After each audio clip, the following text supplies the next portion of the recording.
नमस्कार साथियों, आज मैं आपके बीच कुछ चुनिंदा बातों को लेकर आपके बीच फेसबुक के माध्यम से और सोशल मीडिया के माध्यम से आया हूं। साथियों, मैं निवेदन करना चाहता हूं कि डेली की प्रशासन के द्वारा पुलिस चेकिंग लगाई जा रही है शहर में। चूंकि अपराध भी बढ़ रहे हैं, अपराध हो रहे हैं तो अपराधी पकड़े भी जा रहे हैं। तो हम लोगों को भी पुलिस प्रशासन की मदद करना चाहिए। जैसे आपको जानकारी है कि डेली सिरौल चौराहे पे, डोंगरपुर चौराहे पे चेकिंग होती है, नाका चंदवनी पे, अचलेश्वर पे चेकिंग होती है। तो हम लोगों को जब हमारे पास गाड़ी का रजिस्ट्रेशन है, इंश्योरेंस है, हेलमेट है और आपका ड्राइविंग लाइसेंस है, तो हम लोग क्यों भूल जाते हैं डेली।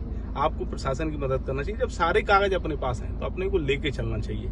चूंकि जैसे इंश्योरेंस है, मैं देख रहा हूं पिछले कई दिनों से, कई वर्षों से, कि होता क्या है कि टू व्हीलर के भी लोग इंश्योरेंस नहीं करा रहे और फोर व्हीलर का भी नहीं करा रहे।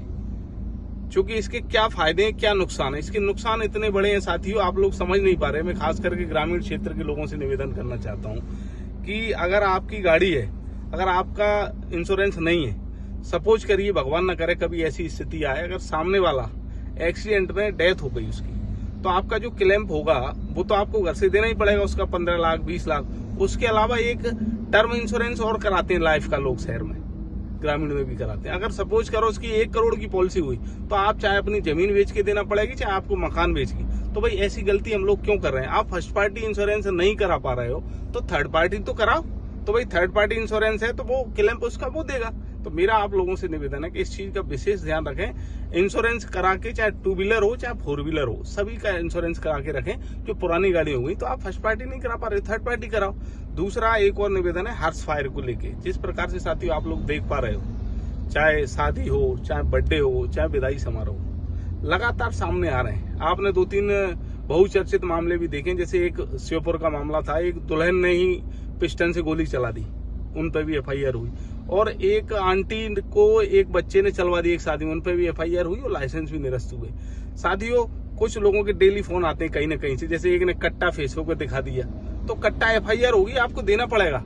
तो मेरा निवेदन ये है कि अगर घर में भी किसी के नाम बंदूक है तो ये सोशल मीडिया के लिए नहीं है, ये हथियार आत्मरक्षा के लिए।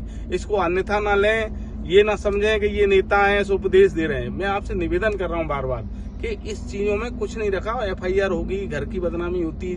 जब सोशल मीडिया पर किसी का वायरल हो जाता है, चाहे बंदूक हो या पिस्टन हो, तो बहुत समस्या आती है। इन चीजों से बचें। और जहां तक मैं मानता हूं कि सोशल मीडिया एक माध्यम है सकारात्मकता का, अपने प्रचार प्रसार का, ना कि नकारात्मकता का, ना कि हथियार हर्ष फायर दिखाने का, ना अन्य चीजों का।